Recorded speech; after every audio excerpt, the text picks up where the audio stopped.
kind of debated on doing this video. I've got this internal moral struggle in what I do here, right? I make heating and air videos for homeowners. The majority of the videos we make are supposed to help mom. If mom's going to buy a heating and air system, this is the advice that I would give her. It's never been a DIY channel. It's been more of advice, trying to help folks maybe navigate the relationships of hiring contractors and understanding the lingo, and also maybe giving some advice that, again, I would give my own family. And so the internal struggle that I'm having as I go down this path of helping homeowners, but I'm also doing these other things like training heating and air guys. And we have these growth groups on our website where we have these masterminds with men and women that are either business owners or managers in the heating and air trade, and they're trying to grow a business. And I've gotten to know some of these folks, gotten to know their heart in some cases. I've got this internal struggle because when I do these videos and I make blanket statements about bad contractors or some of the scams that we see in our industry, the problem becomes, just like a lot of politics today, you can't just say, this is how I feel, and maybe even be on one side for some issues, the other side for other issues, and maybe even kind of be in the middle on a lot of things. A lot of folks on both sides might even come after you for just being in the middle, right?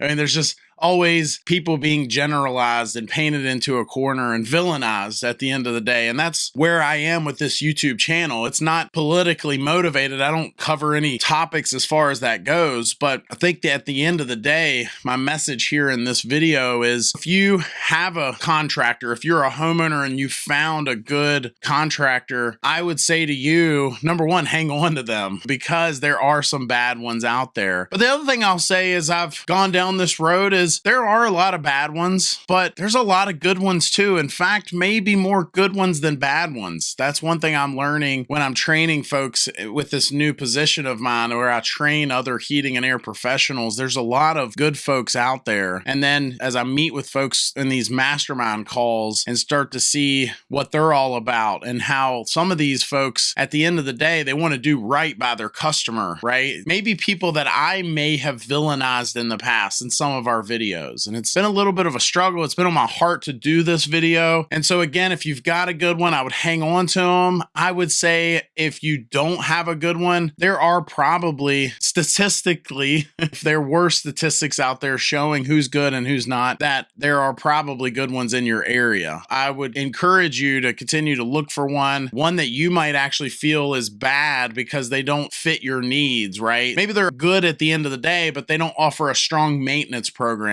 right? And that's something you want. And so again, it doesn't mean they're bad at their core, but they're just not a fit for you. And so again, I would encourage you to continue to look. I would say to my own family, continue to get quotes or opinions or whatever you're up against. There's got to be some good ones out there. There's got to be some good ones around. And I think the last thing I would say on this is, if you do find a good one, I think the best thing you can do for them, aside from paying them what they're worth, right? Because it's the ones that have a big heart that probably don't charge what they're worth. They're the ones that don't feel right overcharging at the end of the day. And they're the ones that ultimately end up being the ones that don't make it in business because they just don't feel right charging more or charging the same amount as some of the other bad apples. I would say that in general, support them. But the other thing I would say is, scream from the mountaintops that you found a good one. Let other folks know, however you can, that you have found a good one. And I think that's not done enough. That's one thing I'm learning when I'm helping folks on our website with those growth groups, that some of these folks, they've got fans. They've got raving fans, but maybe they're not raving enough. They don't have as good of a representation on, say, Google, enough 5-star reviews to show how good they are. There's companies out there that actually push 5-star reviews. You can hire them. Like if you own a heating and air business, you can hire this company to do different things things such as calling the customers or sending them these mass texts and all these different types of services that are out there to try to capture more and more 5-star reviews on these websites. And so the only way to combat that and to show love to the actual good ones is to become a raving fan. So I'll say this, aside from heating and air, if you have someone that you know is good, someone that's good at heart, no matter what service they offer, at least take a moment to leave them a good review online. I think it'll go a long way for that contractor, but also for a future customer who were to maybe come across your review, right? A lot of folks are looking for a company that doesn't have 3,000 reviews on Google. They're willing to hire a company that only has 10 or 20 if they read a few of the reviews and they had some good things to say. So that's my call here. This has probably been one of the least scripted videos that I've done, but I was kind of on my heart. It's been an internal struggle for me. I don't want to villainize these guys when I say these things in our videos because there are bad apples out there, but by gosh, there are some good ones too. If you haven't found a good one, keep looking. And if you have found a good one, support them any way you can, whether it's a heating and air company, a plumber, an electrician, a tile guy, whatever trade, just show them some support any way you can. That said, if you've stuck around long enough, sat through my little rant here, I would just want to say if you like this video, I think you'll like this one even more. It's where I talk about how long a heating and air system should last. Thanks for watching. Hit that subscribe button. We'll see you next time.